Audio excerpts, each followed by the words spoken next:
Hey guys, welcome to our channel foodie plate. ఈరోజైతే మీకు ఈ వీడియోలో కోడిగుడ్డు, బీరకాయ, అలాగే కందిగింజలు అండ్ ములక్కాడ కర్రీ చూపించిపోతున్నాను. ఏంటి ఇన్ని ఐటమ్స్ వేస్తారు అనుకుంటున్నారా?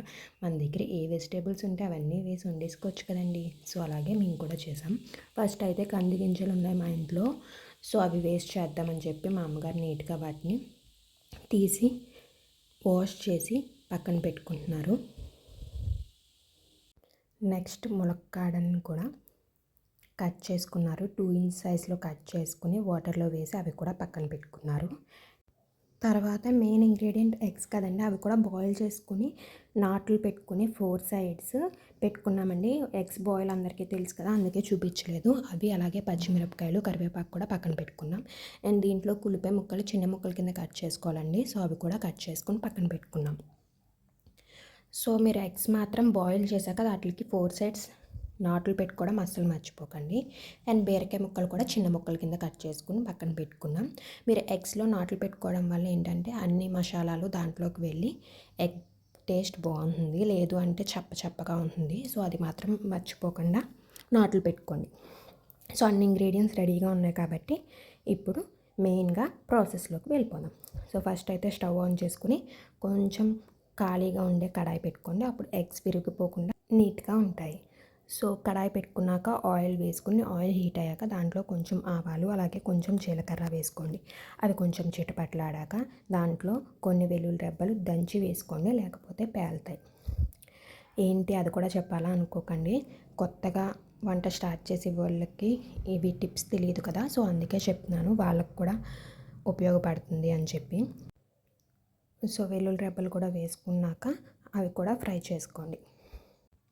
మీరు కూడా మీ ఇంట్లో కూడా అన్ని కర్రీస్లో ఇగురు కర్రీస్ అండ్ ఫ్రైస్లో గార్లిక్ యూస్ చేస్తారా? ఎక్కువ మా ఇంట్లో అయితే ఎక్కువ యూస్ చేస్తారు, హెల్త్కి మంచిది కాబట్టి.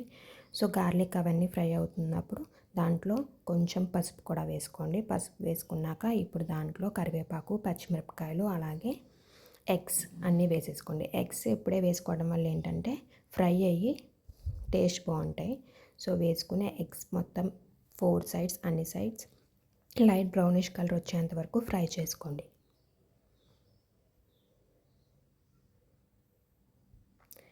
మా ఛానల్ని సబ్స్క్రైబ్ చేసుకుంటే చాలా థ్యాంక్ యూ అండి, మమ్మల్ని సపోర్ట్ చేస్తున్నందుకు. ఒకవేళ సబ్స్క్రైబ్ చేసుకోకపోతే ప్లీజ్ వెళ్ళి సబ్స్క్రైబ్ చేసుకుని పక్కనున్న బెల్ ఐకాన్ క్లిక్ చేసి నోటిఫికేషన్స్ ఆల్లో పెట్టుకోండి. అలాగే మా వీడియోస్ కనుక మీకు నచ్చితే లైక్ కూడా చేయండి, అప్పుడు ఇంకా ఎక్కువ మందికి రీచ్ అవుతాయి. ఎగ్స్ అన్ని సైడ్స్ బ్రౌనిష్ కలర్ వచ్చి ఫ్రై అయిపోయాక వాటిని పక్కన ప్లేట్లోకి తీసేసుకోండి. ఎందుకంటే వెజిటేబుల్స్ అన్నీ కుక్ అయ్యాక ఇవి వేసుకుంటే నీట్గా ఉంటాయి, లేకపోతే విరిగిపోతాయండి ఎక్కువ కలుపుతూ ఉంటాం కాబట్టి. సో ఎగ్స్తో పాటు పచ్చిమిరపకాయలు కూడా తీసేసుకున్నాం పక్కకి. సో ఇప్పుడు దాంట్లో ఫస్ట్ అయితే కందిగింజలు వేసుకుంటున్నాం. సో కందిగింజలు వేసుకుని అవి కొంచెం ఫ్రై చేసుకోండి. మీకు ఇలా బీన్స్, కందిగింజలు ఇలా ఇష్టమా? తినడానికి ఇష్టపడతారా? నాకైతే అంత ఇష్టం ఉండదండి, ఎందుకో మరి చెప్పలేను. మిగతా అన్ని వెజిటేబుల్స్ తింటాను, కానీ ఇలా బీన్స్ అవి గింజలు అవి ఎందుకో ఇష్టం ఉండదు. సో మీకు ఇష్టమా? కింద కామెంట్ సెక్షన్లో చెప్పండి. లేదా నా అలాగే మీకు కూడా ఇష్టం లేదా అది కూడా చెప్పండి. సో కందిగింజలు ఫ్రై అవుతున్న టైంలోనే ఆనియన్స్ కూడా వేసేసుకుని ఆనియన్స్ కూడా ఫ్రై చేసేసుకోండి. ఆనియన్స్ త్వరగా కుక్ అవ్వడం కోసం తగినంత సాల్ట్ కూడా వేసుకోండి. సాల్ట్ వేసుకున్నాక ఇంకొకసారి బాగా మిక్స్ చేసేసుకోండి. ఇంకా పసుపు అయితే వేసుకోవట్లేదండి, ఆల్రెడీ ఫస్ట్లో వేసేసుకున్నాం కదా. సో ఒకసారి బాగా మిక్స్ చేసేసుకున్నాక ఇప్పుడు ములక్కాడలు కూడా వేసేసుకోండి. అవి కూడా ఎక్కువసేపు పడతాయి కుక్ అవ్వడానికి. సో ములక్కాడలు కూడా వేసుకుని ఇంకొకసారి బాగా మిక్స్ చేసుకుని మూత పెట్టి కుక్ చేసుకోండి.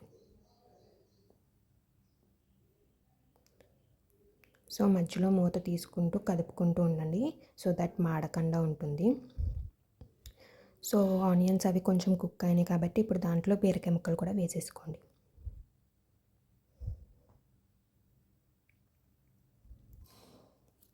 బీరకాయ ముక్కలు వేసుకున్నాక ఒకసారి బాగా పైకి కిందకి మొత్తం అంతా మిక్స్ అయ్యేటట్టు మిక్స్ చేసుకోండి.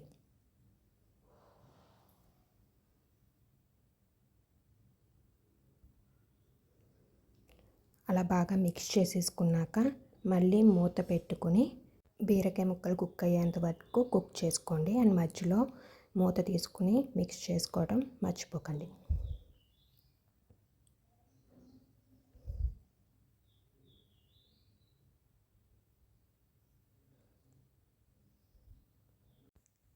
తర్వాత మనకి బీరకాయ ముక్కలు 80% కుక్ అయిపోయాయి అనుకున్నప్పుడు ఎగ్స్ అలాగే పచ్చిమిరపకాయలు పక్కకు తీసి పెట్టుకున్నాం కదా, అవి కూడా వేసేసుకోండి. అవి వేసేసుకుని ఒకసారి మళ్ళీ బాగా మిక్స్ చేసుకుని మొత్తం జాగ్రత్తగా ఎగ్స్ విడిపోకుండా మిక్స్ చేసుకుని మళ్ళీ మూత పెట్టి కుక్ చేసుకోండి. మనకి బీరకాయ ముక్కలు మొత్తం కుక్ అయ్యేంత వరకు కుక్ చేసుకోండి. సో కొంతసేపు అయ్యాక మూత తీసి చూసుకుంటే చూసారుగా ఆయిల్ మనకి పైకి తేలింది, అంటే మొత్తం అంతా కుక్ అయిపోయిందని అర్థమండి. సో ఇప్పుడు ఒకసారి మళ్ళీ మిక్స్ చేసేసుకుని ఇప్పుడు దీంట్లో చిల్లీ పౌడర్ వేసుకోవాలండి, కొంచెం స్పైసీనెస్ కోసం. అండ్ చిల్లీ పౌడర్ వేయడం వల్ల లుక్ కూడా బాగుంటుంది, కలర్ అది రెడ్గా ఉంది కర్రీ. సో చిల్లీ పౌడర్ అయితే వేసేసుకోండి. ఆల్రెడీ పచ్చిమిరపకాయలు వేసుకున్నాం కాబట్టి మీ స్పైస్ లెవెల్స్ బట్టి చిల్లీ పౌడర్ వేసుకోండి. దీంట్లో ఇంకా మసాలాలు అవి ఏమీ వేయమండి. సో చిల్లీ పౌడర్ కూడా వేసేసుకున్నాక ఇంకొకసారి బాగా మిక్స్ చేసుకోండి. ఈ కర్రీ పిల్లలకి పెడుతున్నాము అనుకుంటే మీకు స్పైస్ తక్కువ ఉండాలి అనుకుంటే చిల్లీ పౌడర్ మానేయచ్చండి. సో ఇప్పుడు ఒకసారి బాగా మిక్స్ చేసేసుకున్నాక ఇప్పుడు దీంట్లో మనం మిల్క్ వేసుకుంటాము. మిల్క్ వేయడం వల్ల టేస్ట్ చాలా బాగుంటుంది. సో మీకు మిల్క్ ఇష్టం లేదు అనుకుంటే మిల్క్ స్కిప్ చేసేయండి. సో చూసారుగా ఒక చిన్న గ్లాసుడు మిల్క్ అయితే వేసుకుంటున్నాం. మిల్క్ వేసుకున్నాక ఇంకా మూత పెట్టకూడదు, మూత పెట్టుకోకుండానే కుక్ చేసుకోవాలి. మిల్క్ వేసుకున్నాక ఇంకొకసారి బాగా మొత్తం అంతా మిక్స్ చేసుకుని ఆ మిల్క్ మొత్తం కర్రీలోకి ఇంకిపోయి కర్రీ దగ్గరికి వచ్చేంత వరకు కుక్ చేసుకోవాలి. మీ ఇంట్లో కూడా ఇలా ఎక్కువ వెజిటేబుల్స్ ఉన్నప్పుడు కర్రీలో అవన్నీ యాడ్ చేసి చేస్తారా?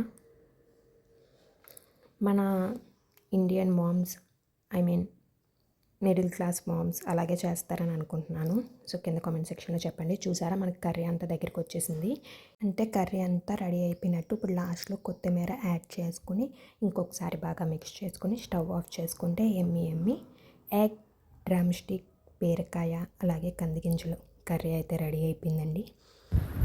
ఈ కర్రీ మనకి రైస్లోకి అలాగే రోటీ ఆర్ చపాతీలోకి కూడా చాలా టేస్టీగా ఉంటుంది. ఈ వీడియో కనుక మీకు నచ్చినట్లయితే లైక్ చేయండి, అలాగే మీ ఫ్రెండ్స్ అండ్ ఫ్యామిలీతో షేర్ చేసుకోండి. Thank you for watching. See you in the next video with a new recipe.